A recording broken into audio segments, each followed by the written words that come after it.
It Patreon Q&A this week. It looks like we got a good solid bunch of questions too. I have been thinking I want to provide more videos for the private community here. So aside from these Q&As, what I'm thinking of doing moving forward is adding some of Royce. What's up, Ivar? Yeah, there may be others here. There may not be. That's fine. These things are kind of up. I know the timing is a little weird. For the West Coasters, you're probably able to quickly do these on your lunch hour. For the East Coasters, you might have to wait an hour or two until your evening commute or you get home. Unless they let you sneak off and do these things at work, which I do not suggest. But that's fine. That's why I have everybody ask all their questions beforehand. We get this all out of the way. And when you get home and you have the spare time, you can come check them out. So, welcome. I saw a bunch of new guys. These things work fairly informally. As you can tell, I don't put any polish on them. I don't do video editing or any of that crap. We're strictly sticking to the information here, and it's me, for the most part, going in blind. Like I said, I have a thing here where I'm going to be putting them into the chat so you can see the questions appear on screen so you can get caught up if you're a little late. And you don't have to watch the whole thing if you only wanted to see maybe your one question there. So, but other than that, we're going into it real time here. It'll be good because it lets you know kind of the process you got to take. One sec. The last thing I make sure I do is phone on silent for you guys. But, oh, Ivar, you're European. Well, guten Tag. Guten Tag, monsieur. I don't know what else you are, but I know a little bit of German and a little bit of French. Mostly Quebecois, so I don't think that really counts. It's like a duck speaking French, the way you'd think about it. All right. So let's get right into it. There we go. Hey, Ryan. I've just got back into the swing of things after a long hiatus. I've got a couple plates spinning. None I passionately care about, but numbers enough to keep my ego fed and balls empty. I'm picking up on a few of my shortcomings, namely the personal problem I have when it comes to dealing with anxiety.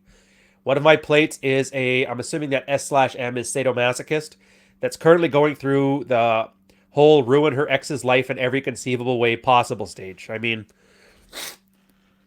she's going to start writing his social down in public places, kind of fuckery. Obviously, this isn't the girl I'm planning to keep around, but I don't know how to next her. Every time I think of a way out, I fear she's going to bite me in the ass. Rape allegations, my top fear. God only knows whatever other demented shit her hamster could cook up. I'm beginning to think I'm manufacturing a reason to just avoid outright canning her. Dealing with this girl makes me realize I had never really been good at breaking plates. I had broken a few before, but typically speaking, I was the type to run the wagon till the wheels fell off. Rarely take the initiative and just toss them. Unless they broke a serious boundary or I found something more interesting. You have to forgive. I had this weird allergy attack this morning. It's been sticking with me all day, so if I'm a little nasally, that's why. Where did I leave off? Initiative to toss, unless they broke a serious boundary. I never had the genuine care enough to, or really a reason to. I don't know if that's a good strategy or not, and I doubt it, but I'd like to hear your thoughts. I'm going to tune in live this time around. If there's any additional questions you've got for me, thanks, mate. Now, there's some additional questions here. For the Patreon guys, you can go check them out. I'm going to quickly glance at it here. She doesn't have, so for some background, she doesn't have his address, and she doesn't live close, about an hour and a half away. Oh, dude, that makes things so much easier. So he's safe on that front, and definitely does this stuff. He's basically watching a guy get, I guess, divorce raped. I can't really think of a better term for it, and she's stomping him down each step of the way. I'm glad I'm not that guy, and I'm trying not to be that guy. As far as strategy goes, this is one of those funny things that we always talk about blue pill or beta tendencies being your worst enemy. Carl is my BPD expert on this one. He's been dating enough girls. His ex-wife did try to stab him. And the one strategy that he's developed that works fairly well is to ratchet up the beta comfort, become boring. I get what your concern is. A lot of guys have that concern. If you have a crazy girl and you cut it off with her, that she gets rather violent. If you guys don't know, girls are horrible at taking rejection. And so dumping her before she dumps you really sends them off the deep end. They just do not take it well. On top of that, we're going to deal with something else. It's called killing the puppy, but we'll get back to that. For this one here, a direct strategy that could work for you, Ray, is pour on the comfort, become boring, do a lot of those boyfriendly things. Usually what happens is that kind of girl gets very, very bored with these kind of things and moves on. At the very least, it puts you in a position where she doesn't feel the need to get revenge on you as opposed to getting bored. So I would suggest do the opposite of the 2/3 rule. That means the 2/3 rule is if for every 3 texts a girl gives you, you give her 2. For every 3 phone calls, you give her 1 or 2. Just ramp it up. Constantly ask how she's doing. Constantly be lovey-dovey. Layer on the comfort after comfort. And she should... So eventually when you do let her down, it should be a nice, easy thing. Now, at the same time, that's one way of going about it. The married red pill, we came up with a different strategy, and that's just killing the puppy.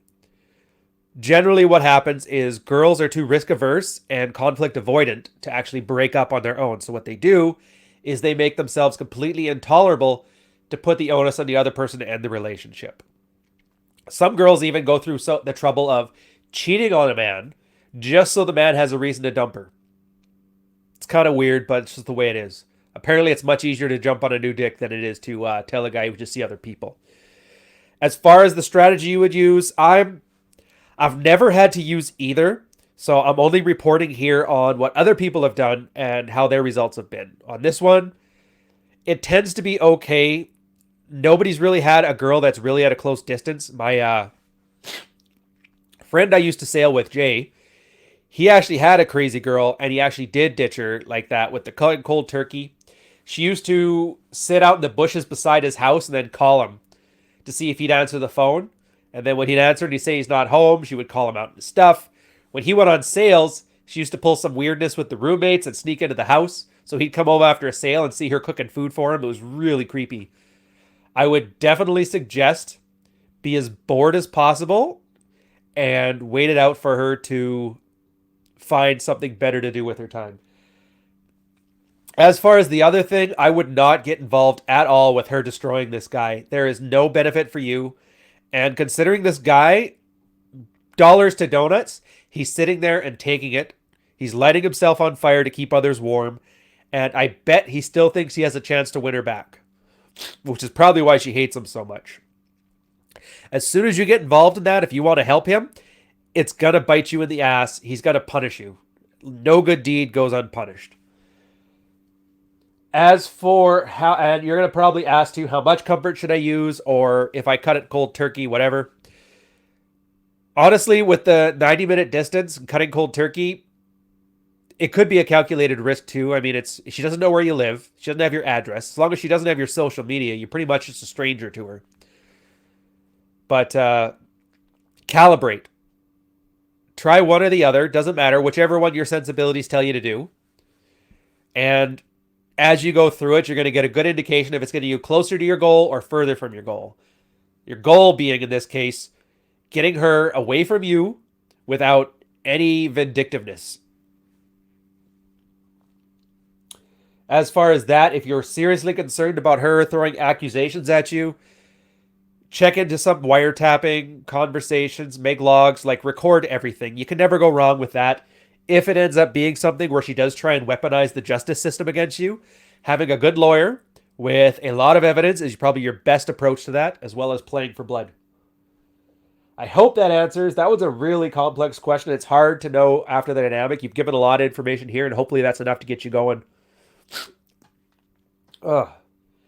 God, this sniffle's a horrible thing. Horrible. Next one. This one was from Unpussified. Also, I saw somebody with your name and no Facebook history on the Facebook group. So if that was you, let me know. For those of you guys that don't know, we have a Rule Zero Facebook group. The idea is it's a nice little locker room where guys could swap notes. It's the most easy to use platform for the most amount of people. Otherwise, we had to use something different. Plus the fact that Reddit doesn't want me anywhere near it. So when you get there, the only things we're checking for is we want real people, no girls, no troll accounts. It's pretty much it. And beyond that, the only rule I've made so far is no celebrity gossip. We're there to swap notes and talk about experiences. So feel free to join it. If you don't have a link to it, I've got to remember at the end of this cast to put a link to the Facebook group in the description. But we're going to go to the next question from him. He quoted me here. Anyone who doubts anxiety is a strong sexual driver, remind me tomorrow to go over the concept of hysterical bond or hysteric bonding. It's not what you think it is. So his question is it fear of losing a man to which a woman is put out with a passionate, I'll win him over? Or is he such a high value man that her hindbrain takes over and she switches into breeding mode? Both? I actually have a wonderful post on this. It's not the answer you want, but it's the answer that is most helpful. Why is a stupid fucking question? I love that quote that Carl and I came up with where we tell guys to stop stepping on your own dick and analyzing the footprint. In this case, stepping on your own dick is sabotaging your own sexual endeavors. Analyzing the footprint is where you think so much about you have to understand why it happens as opposed to just using it. In this case, I could name off a bunch of underlying reasons. The problem is I can't check if any one of them is more correct than the other. This is just going to be an example in storytelling. For example, the moon rises, the moon falls. That's because Apollo fights, who's the moon god for the Greeks? Apollo fights Zeus in the morning and he wins. And then evening, Zeus wins him back and then he loses. You can't really falsify the story. It explains everything, but if the facts change, we just make Zeus do some weird shit. So in this case, I don't know why. I do know, and it aligns with what we already know about emotions from pickup artistry stuff that we've done. It's that it's not so much that you want good emotions or you want bad emotions. You just want strong emotions. Excuse me. Oh, I can't believe we're doing this on a fucking cast.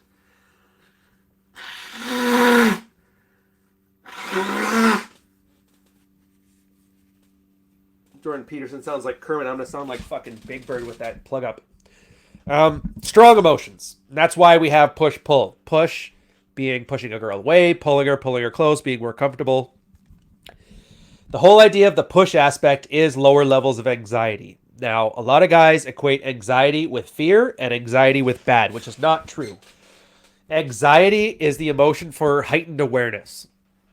That includes the precursor to adrenaline and the fight or flight, but it's not fight or flight. The idea here is that little bit of anxiety is going to create increased heart rate, stronger sexual feelings for girls, more aggression in men, and this is why cheating is taken as such a different thing between men and women.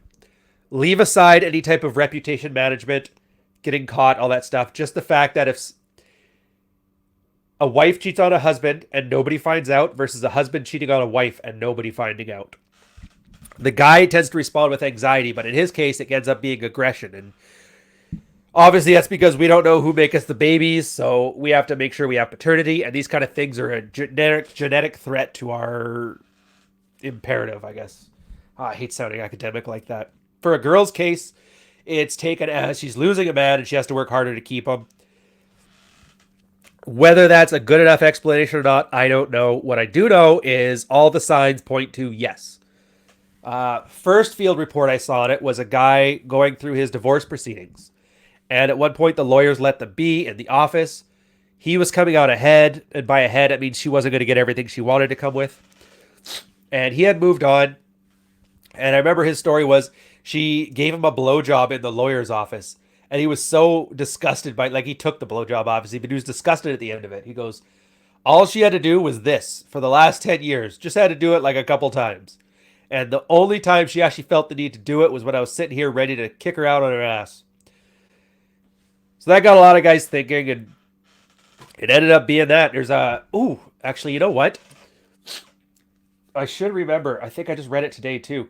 I've been going through, if you guys don't know, the old Royce stuff because it's been too long. And it's funny. I'm trying to map those to any personal stories I have. But there was a post I was reading today. It's way back from 2007 where he talks about the anxiety. You know what? Screw it. If it's not this next one, I'm just going to skip it. All right. Hysteric bonding. Where was I going with this one? That's your questions. Yeah, the why, who cares? I will say this, for those who missed the original tweet, and it's a tweet, so it's not very expansive. It's a strategy that a lot of us developed when we were understanding what the main event was, the coming to Jesus speech, and then a couple of guys were having a different response, and that's where hysteric bonding came in place. So in these cases, and I had it to an extent too on my situation, a girl is worried about losing her man. I'm going to assume it's that she actually is concerned about that. Now, it doesn't matter whether it's because she's worried about him as her plow horse or as her lover. So, lover and provider has nothing to do with this. Just the fact that she's losing a man and losing value from a relationship. And for some reason, girls get hypersexual and sexually aggressive. You can use that to your advantage if you want. Like I said, girls tend to actually enjoy these things as much as girls read romance novels, watch drama TV, Jerry Springer. They like bitching about Cindy from The Office. These are all like 1 out of 10 levels of anxiety. Hysteric bonding is like a 10 out of 10. So they literally fuck like they mean it. And I'm sure if we had enough more field reports going on to this, we would tie it into War Brides. And that phenomenon, if you guys don't know, that's the one where the French were wiped out in World War II. The Germans started coming in. And there were so many German babies being born of French girls that they actually had to make a commission to sort out the purity of the French bloodline. It was kind of neat. But the idea is that women don't have that same level of attachment guys do. Tying it together, we're not there yet. It's not refined. Anything we do at this point would be speculation. So I would say it is definitely, though, a mate retention behavior. So it is subconscious way of saying, I will win him back or keep him from losing. It's definitely a loss aversion thing.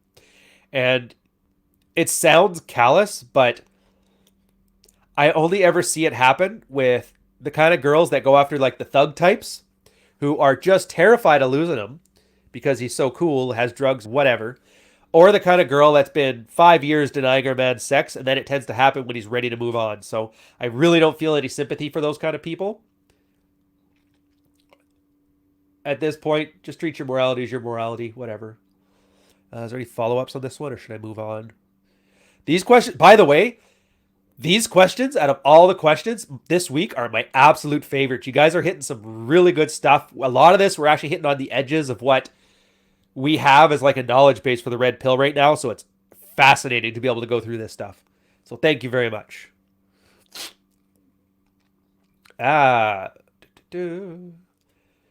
This one here. How do you start breaking the habit of seeking validation from women? On this case, I'm going to assume you've already read Robert Glover and Manuel Smith's When I Say No, I Feel Guilty, and No More Mr. Nice Guy. Those are assertiveness training techniques as well as healthier mental models as opposed to validation-seeking ones. To answer your question from a more practical, applicable level, oh, there we go. To expand, Rich and company, right, talk a lot about making yourself your priority, give fewer fucks, but I find myself dropping all those activities if there's a decent opportunity to hook up with a woman. So while I get intellectually, how do you internalize this and make it a habit instead of putting women's attraction and validation first? So this is where abundance comes in handy. And that's your problem, is it's scarcity. Scarcity is like you have to jump on every opportunity to get a woman.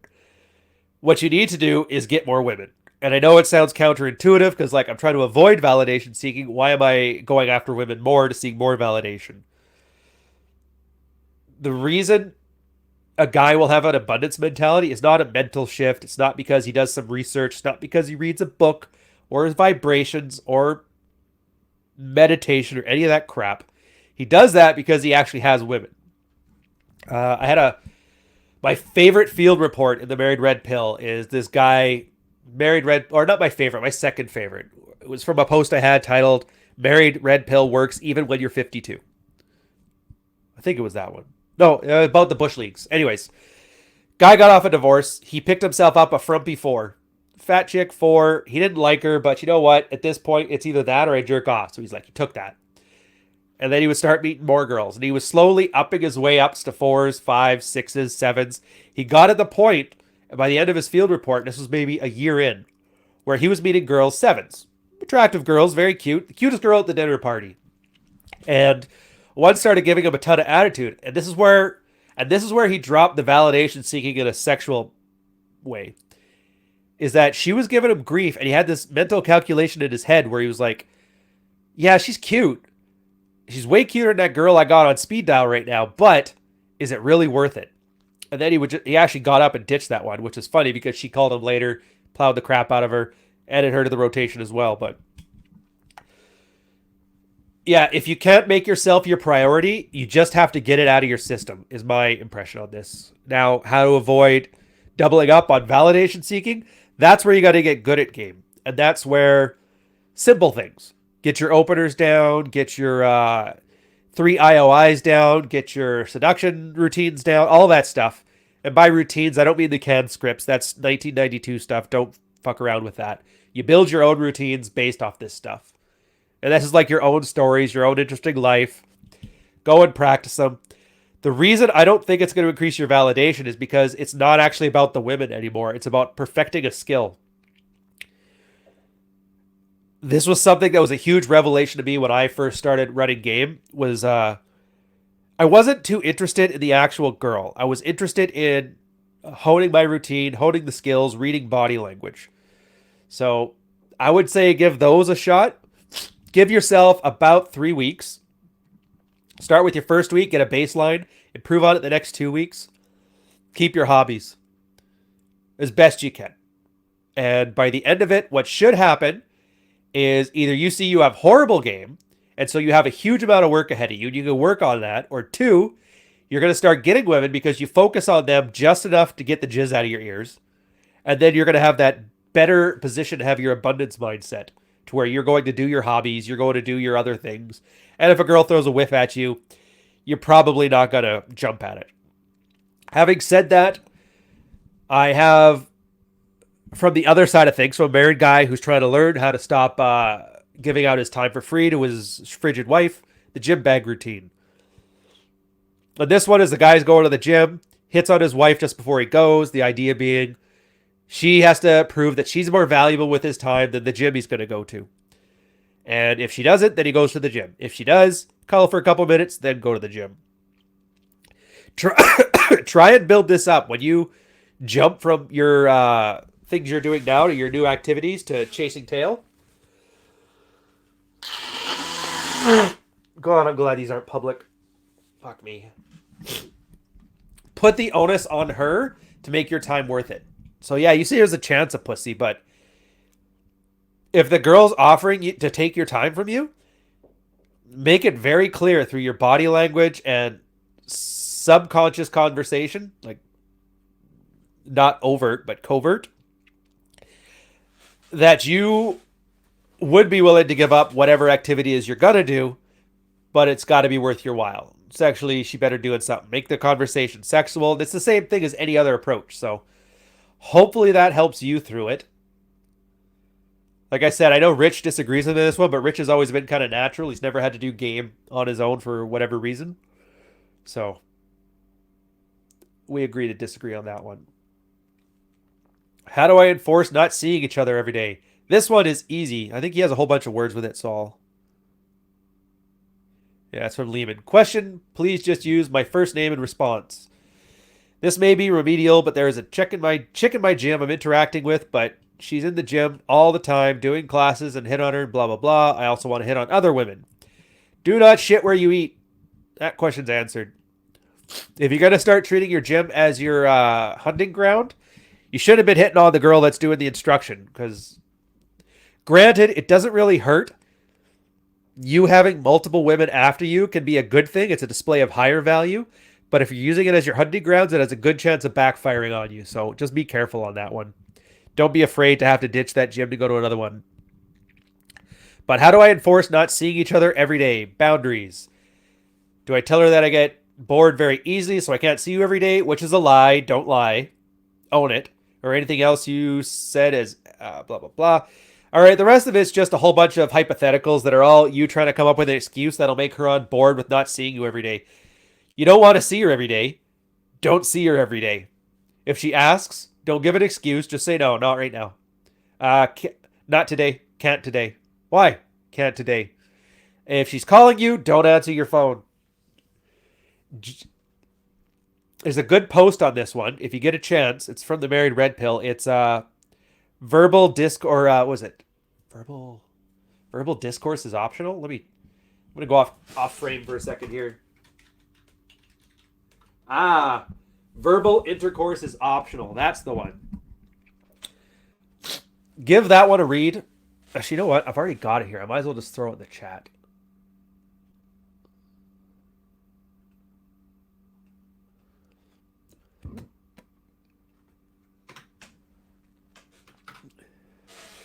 Just because she talks and just because she has a request doesn't mean you're obliged to answer. It does not mean you're obliged to address it. She wants to spend all day with you, that's fine. That's on her to convince you. If you don't want it, just say no.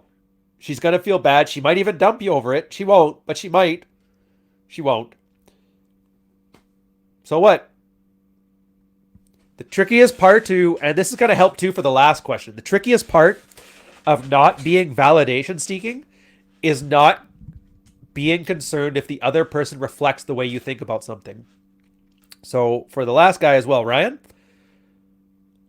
pay attention to this one. So she's probably going to be hounding you to whatever. You don't answer your phone. Next time you do see her, I've been calling you all week. I've been busy. Or I had something else to do, which is true. You had something else to do, which is basically not her. She says she wants to spend more time together. You just say you can't do that. And if she doesn't accept that as an answer, that's on her.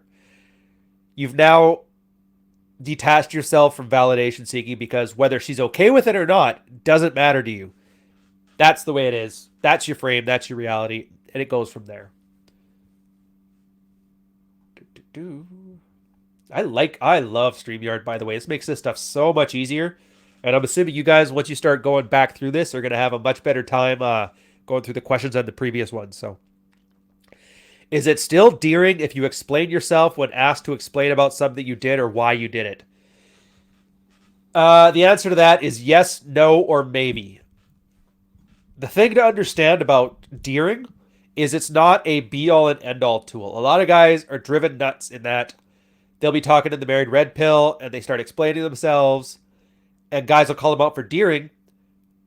But then other times they're like, I wanted to explain what was going on, but you guys don't want to be deering. The difference between deer and an explanation is the difference between open and closed communication. If you guys don't know, open communication is the sharing of information. Are you gonna be home for dinner? Yeah, I'll be there at 6. Good. I wanted to have a couple things. What did you want? Oh, I can't have strawberries because I'm allergic. That's not deering. That's logistics. That's open communication. That's discussing ideas, information, swapping, all that stuff. Closed information is a status thing. That's where sub-communication comes in. For all the guys who aren't very good at womanese, the easy example is what's wrong? Nothing's wrong. The sub-communication there is something is wrong and you should know what it is and you should start jumping at the bit to try and fix it for me. In your case, that would be a situation where if you start explaining yourself, you're deering. So in this case, if you're asked to explain yourself, I would assume it's deering because it sounds like, excuse me, least professional podcast ever.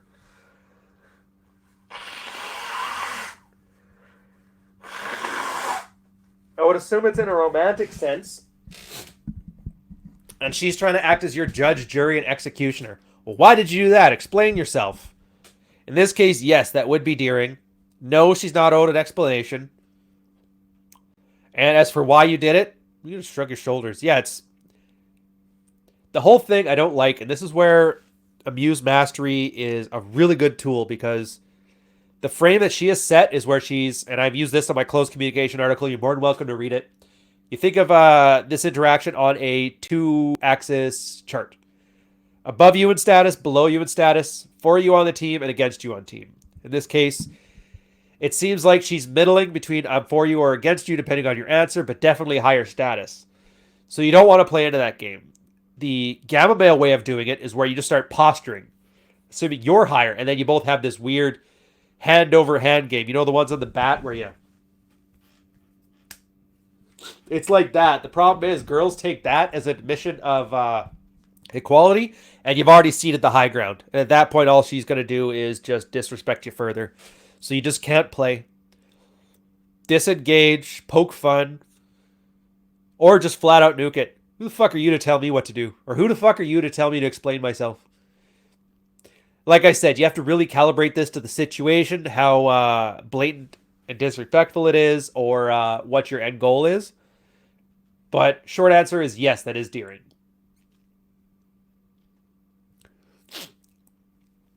This one I like. It shows I got some work to do on the main event. If you guys haven't, my blog's also got a situation on the main event. It's not the full description of the main event, it's a clarification because a lot of guys were treating a girl bitching at them as a main event when that's not it at all. Where did it go? Where did it go?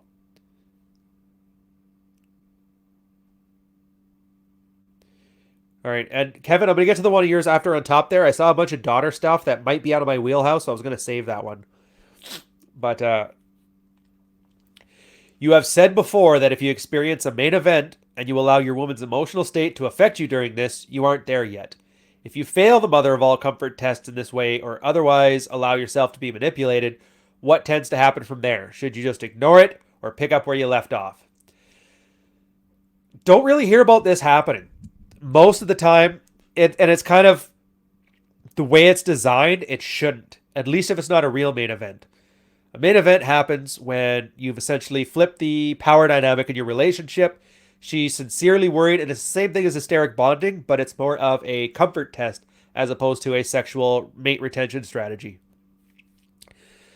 A girl throws out the amazing comfort test. I don't know how to make you happy. I don't know how to keep you as a man. What do I do? Is essentially how it's verbed out, but it's done by crying, snot bubbles, in the works.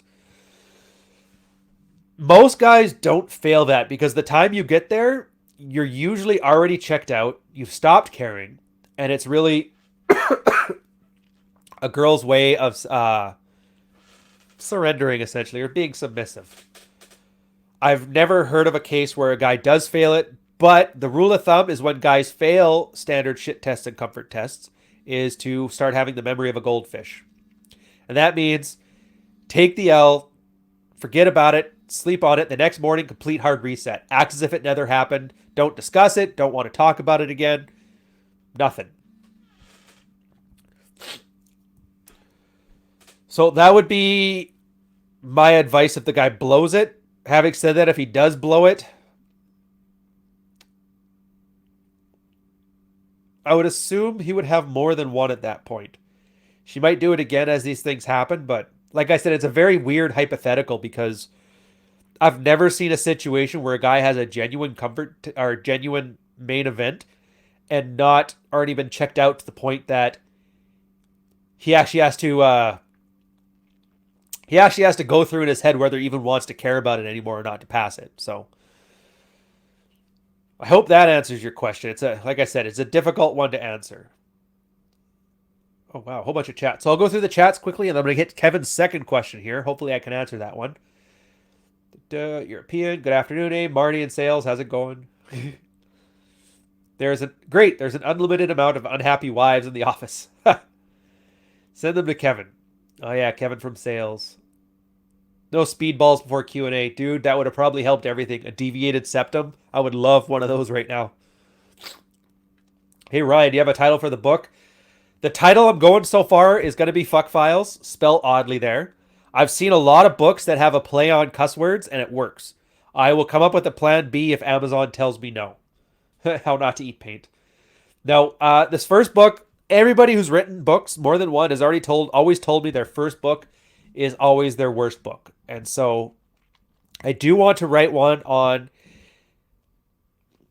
the entire body of knowledge of Red Pill in not super academic way, but kind of like a version of Ian Ironwood's Manosphere, but instead of a history book, more of like a compendium of knowledge, I guess, and with a roadmap on what tools and what they're meant to solve from being single and incel to being married and a divorce and beyond. But I don't want to start off with that first one because we're still coming up with new stuff every day, and I want to make sure I can write properly beforehand. So we're gonna get fuck files out first, and this one's gonna be my roadmap from being single and sexless to being married with sex and everything in between. It's gonna be field reports along with breakdowns afterwards. If you guys have been following the email list, you're essentially getting the first working draft copies. The stuff I'm going to have is going to be like an enhanced version of that, so it's going to be pretty cool. Sexton seen worse. Question, what's up with women with gay friends? They're fun, they're edgy, and they are really good for social proof. I don't know, girls just like gays. Doesn't even matter the age. My mom came down to visit me when Pride was on, and she was like adamant that I take her to the Pride parade, so I did. Every drag queen she found, she had to get a bunch of pictures for social media. The chick's pushing 70 right now, and she's still into it. Girls just like fun and chaos and dress up and all of that goofy stuff. It's just one of those things. Personally, I'm glad she has gay friends. Having gay friends means she doesn't have straight friends. And straight friends, I don't like having ankle biters. Like, whatever, they're not going to get any, but it's just annoying. A gay male, not lesbian. Oh, yeah, not lesbians hate straight chicks. Yeah, they just enjoy them. They're good company. They dress well. They look really good. And I think every girl has this. It's kind of like a horse girl thing where every girl likes the idea of having a large animal to break. Or in her case, she likes having a man that doesn't act like that catty bitch, but still goes shopping with her and does chick things. So she's really just trying to find a girl that doesn't act like a girl. Best I can understand, but at the same time, meh. All right. I can't put this whole question in here, so I'm just going to put the start of it. See what happens.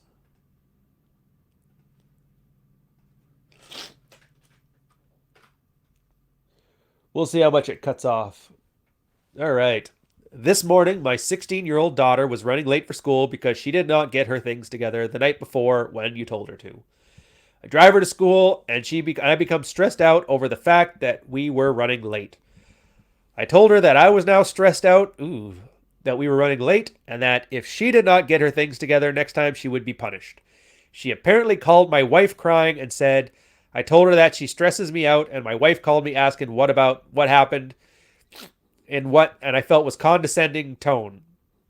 In hindsight, I feel like I should not have allowed my daughter's lateness to affect me. I should have told my wife that I would talk to her later about it in person, or simply told her not to talk to me like that, but I calmly explained what happened anyway, and she just said, okay.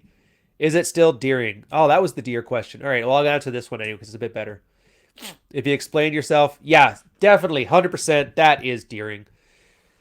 The one thing I have found, and I've seen it about 50, 60 times already, when a guy says, and verb, like, that's almost a script.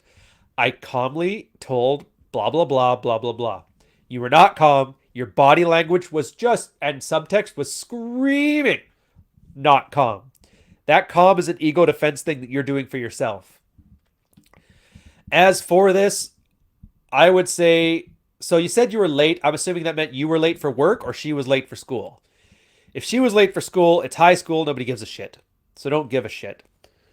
A little bit of aloof won't kill you. If it's about boundary enforcement or if it's about you being late, I would reframe the way you do these things. I'm leaving for work at X hour. If you're 1 minute late, you're walking. You're walking to school. If she can't get her stuff right, then she has to learn this the hard way. So when you're enforcing the boundary, it's basically leaving her alone to sort this out herself. Now, if she skips school that day because you weren't there to drive her, there's another boundary to enforce. No, you will go to school. And how you enforce these ones is how you can enforce anything with this is the part where I don't like to venture too far into it because I'm not good at parenting advice. I can speak from my childhood experience or from what other guys are doing. But I really want to preface this kind of stuff is give me 4 out of 10 credibility on it. And that's about it. Yeah, the worst thing you could have done in this one, though, is barfed out your feelings. Treat your daughter the same way as you treat your wife, not in a sexual way, but as in like it is still male and female dynamics. You're still teasing because that's, friendly, fatherly, paternal stuff. You want to up the comfort behaviors, the alpha stoic stuff that you want to have it in there, but just enough to make sure she doesn't try and disrespect you. You told her that you're stressed out now that we were running late. So yeah, what she hears, and girls hear everything with a solipsistic lens. When you say you're stressed, she heard you're stressing me out. You're a bad person. And girls automatically go to protect their reputation, which is why she went to mom and mom went to you. Better approach to this one is very few words. Uh, in this case, you probably want her to prep her stuff the day before for school. You want her to get up on time and you want to not be late. So I would just go with the corrective action one. Next couple weeks at night, put her through a drill, an evening drill. You got your backpack, you got your shoes, you got your outfit you're wearing, get all that stuff ready. Then when the morning comes, even if she sleeps in, it's just grabbing everything and go, and it won't happen again. That's the corrective action. As far as the holding frame thing, you made the choice to be late when you decided to drive her to work and not make her find her own way to work. And if that's your choice, she didn't stress you out, you stressed you out. So that's all I can really say on that. Like I said, I'm really not comfortable giving these ones other than general principles that you can map to your situation if it works. So what are we doing on time? Wow, 44 minutes, and I haven't even had a chance to look at anything but your guys' questions. This has been fun. So we'll talk some shop right now. I have some plans to start adding another video series here. It looks like my time's freeing up a little bit as I'm getting better at running through my workflows. I'm going to do this one, and it's going to be just for the Patreons. I haven't thought about a system yet. Set YouTube to remind me when you go live, but it didn't at all. Yeah, I don't get YouTube's thing. They aren't very consistent with the notifications, even with the bell icon. I don't get it. But that's fine. These aren't going anywhere. So even if you don't see it live, like I'll make sure to talk to you guys here. As far as series, I was thinking of a few different things. So let me know in the community if there's ones that you're chomping at the bit over, others you may not be interested in, or something I haven't heard of. The one idea I was picking around is going through the 3 R's. And that's right now, if you guys don't know, I went back to old Royce Chateau Harty stuff from 2007, and I'm basically starting from scratch, reading it all over again. I try to refamiliarize myself with stuff usually once a year. It just so happens that Royce's on the chopping block for this one. I was thinking about adding a more casual talkie where... Oh, you're sick too, buddy? Where I bring up must-know posts of his, tie it into any anecdotes I may have about my dating life. I'm noticing there's quite a few where in some cases it's what Royce did +2, in some cases it's what Royce did -2. Either way, it'll be a fun little way of showing replication. Another idea I had is going through tweets, personalities, and a little bit of the K-list celebrity gossip. Not in the way that Donnie does, where he just points out what everybody's doing and gives a recap. Kind of more breaking down the subtext, the situation, and why things went the way they went. And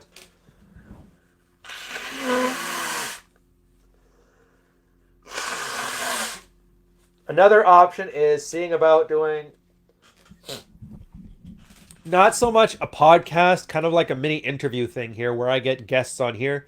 Obviously, that one wouldn't be as frequent because it all depends on who I can get, when their availability is. But the idea of doing what, if you guys don't remember Mark Baxter, back before when he was not Upstream Twitter, and he had his head on straight. He used to interview a lot of people around here, ask questions, throw the little bluesy riff on there, have some kind of little podcast format. I think I might do that. It'll be good too because I want to finally start up the podcast. From what I understand, the process is you just upload the stuff to SoundCloud, use SoundCloud to create an RSS feed, and from there you can move it to iTunes, Spotify, Google Play, and Anchor.fm. At this point, I probably could do it with what we already have on Red Morning, but I think it might be better to do it as a separate product. So we'll see how that one goes. I think we hit up everything on here. Yeah. But in the meantime, I'm going to do a Royce one.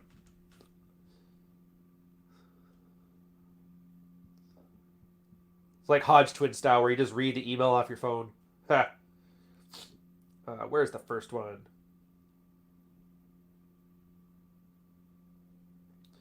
First one I made a note for was one called Love back in 2007.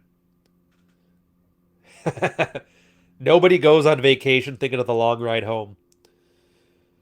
What is unique about love is that it alone, among all the human desires, defines its absence, the utterly meaningless life.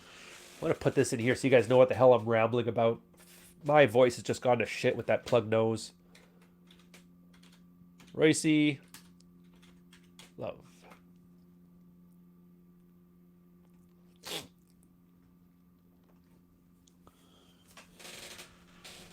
Which one was this one? Wasn't really.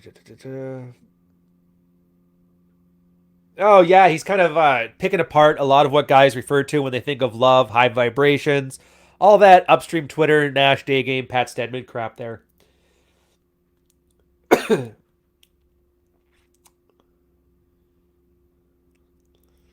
And this is the part I love, and it's the part that kind of reflected my post where I wrote, I never wanted a relationship, and you probably don't either.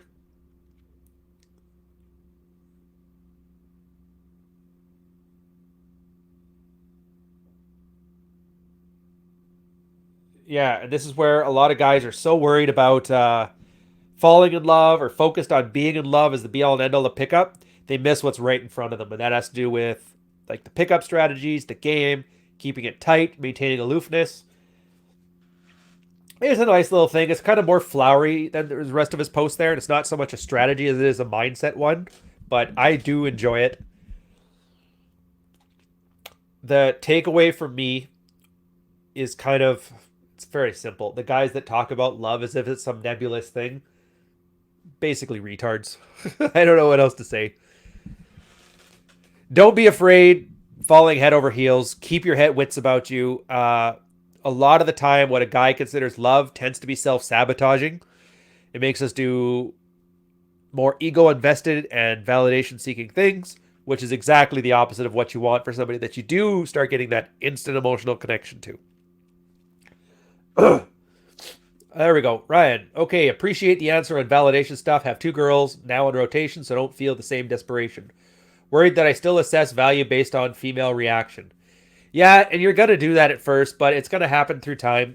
You're going to hit, and it comes different places for everybody. Royce had his on the article, the 8-2 or 282 rule. Carl does the 30-30 rule. I just have a more nebulous one until you forget about the first names of every girl you've ever slept with. But you're going to get to a point where it starts to be old hat. You run through a routine and the girls start to become interchangeable. Like the same techniques work, the same responses happen. You start to lose that everybody's an individual snowflake mentality to you. And at that point, you're going to completely internalize the lesson. But until then, you just have to fake it until you make it.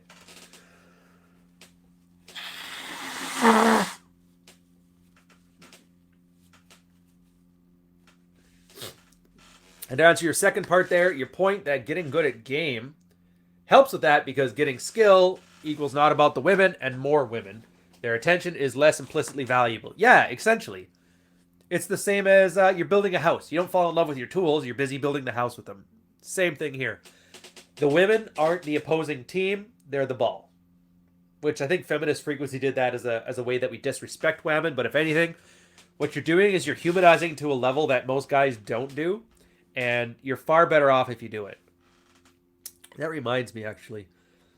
I've been getting a few calls with guys, and they usually come from Rush's camp, if you can imagine that. But what they do is they spin plates, and that's all they do. And then they hit 40, and then they decide they want a relationship, and they're fucking clueless at it. So I don't know what Rush did, but for some reason he trained a certain subset of guys to be completely ambivalent about any of the social skills that go with game and the internal game. I think he's focused too much on strategy, but like I said, I've only got a few field reports on that one, so it's a middling opinion at best, but I kind of wouldn't mind addressing that. I'll probably have to get back into practical female psychology to give you a nuanced version of it. That might be something I do with Jack. I know he's been plugging out videos like you wouldn't believe right now, but yeah. Oh. Yeah, that was funny. I got to do a post on hysteric bonding here. So like I said, let me know in the chats, in the posts, what kind of extra content you think would be most valuable for you. Like I said, the Roosh breakdowns or the Royce breakdowns, I'm probably going to put a little more thought into them. Not so much scripted, but definitely bullet points. I don't know if it's just going to be me sitting staring at the camera talking or if I want to have B-reel and a voiceover with it, but we'll play with that. You guys get the straight up content, so how I deliver it is kind of like a work in progress here. I'm more focused on getting you guys the information.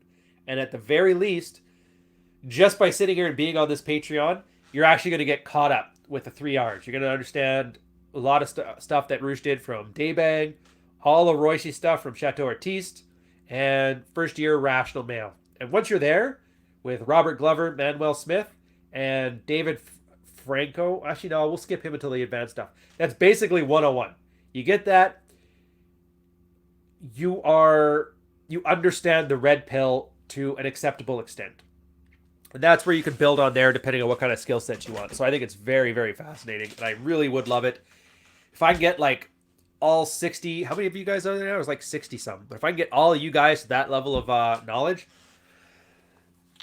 and practicing your skills, I think that would be the most wonderful thing that we can do here to get your guys' money worth. But anyways, we're coming up on the hour. So unless you guys have any more questions, throw them in the chat. We're going to call this one. Wish I could be in a little bit of better condition. Like I said, this thing kind of came on me all at once. I have no idea what happened. Just woke up and just started sneezing. Noise started running like a faucet. And now I sound like a nerd with his nose plugged. I should have had a cocaine habit like Buddy was talking about with the 8 balls there. Also, if you notice any ads on this one, let me know. I've set it so it doesn't have ads. The whole point of this one, like, first off, the 18 views aren't going to monetize shit. Secondly, the whole point of you guys coming into the private space is to get rid of all that crap on your timeline, so. Ooh, I'll end off on this one. Mr. Oogie Boogie, do you think you can do call-ins of some sort? I could. It's a question of how. I know Donnie, he's got his set up with his amplifier and XTC microphone, which I could do. I don't have the equipment for that one yet. That's a fairly heavy investment, and we're not there yet. I think Rich has a similar one. Again, not quite there yet either. And John just has his Bluetooth on Skype, and he has people call in, and he puts the speaker up to the microphone. I don't want to do something that low tech. So I'm looking into some solutions for that. If you guys have any ideas, I'm more than happy to listen. Now that I got the capture card, I suppose, actually, I wonder if there is a way I could. Actually, I guess it does have a 3.5 millimeter jack. So if I put, what would I do? Oh, we can make it a thing, actually. Use the microphone, speaker jack, maybe Skype through the computer, or I'll play around. I'll see what I can do on this one. Yeah, I'll play around. I'll see what I can do on this one. As far as how to contact, I don't want to go full boomer and have like just normal telephone numbers. I don't know why, but that one kind of rubs me as being too low tech. It's like having a phone book. But at the same time, not everybody has access to Skype and that, so yeah, let me mull it over. Throw some ideas if you got any there. We'll see what we can do. On that note, I'll leave you guys to it. I got to put up the event. I'm doing Rule 0 this week. If I remember correctly, the topic is lifting versus game. We did it about a year ago.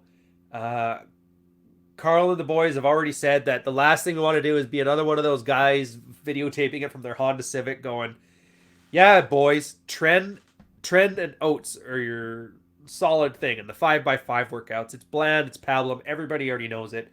We're going to try and hit it from some better angles and some different angles here. And that's game versus fitness. So it's going to be a good time. Going to be sober on this one, obviously, so it won't be as lighthearted as it usually is. We're going to try and get a little more academic. Or not academic, but you know what I mean. A little more serious. As well as Red Morning is going to be beforehand. I don't know if we had the topic yet, but as soon as I'm done here, I'm going to take a look, and we're going to update that, so we'll see what happens. Yeah. On that note, thanks, Ivar. Thanks, Oogie Boogie. Richard uses Zoom. Oh, I guess Zoom might work, actually. I'm just going to turn this off at some point until I'm just going to think about Zoom for a minute there. Yeah, I guess that works. Then you just get a guy to call in. He can use his mic, or he can use his video, or he can use both. And then maybe If I can get Zoom to integrate with this, that'd be awesome. But if not, I would probably just have to add it as a screen share for the application. Oh, yeah. All right, so it looks like Zoom might be the way to go. Yeah, unless I find something better. So what I'll do is set up Zoom, might run through a testing call-in for this thing, set it up as a screen share here as an application window, and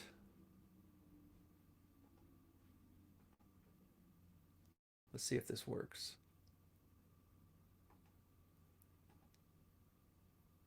So yeah, it would be something like this format then, and the guy's over here running his mouth. Maybe you have a second person we can all call in, or just the other person, whatever. I'll figure that out. Anyways, you guys take care. I'll mull this over when I'm not wasting your time on camera. I'll have next week's up one there. Make sure you pass it around, get the questions. Feel free to reach out to your guys' Twitter audiences too. And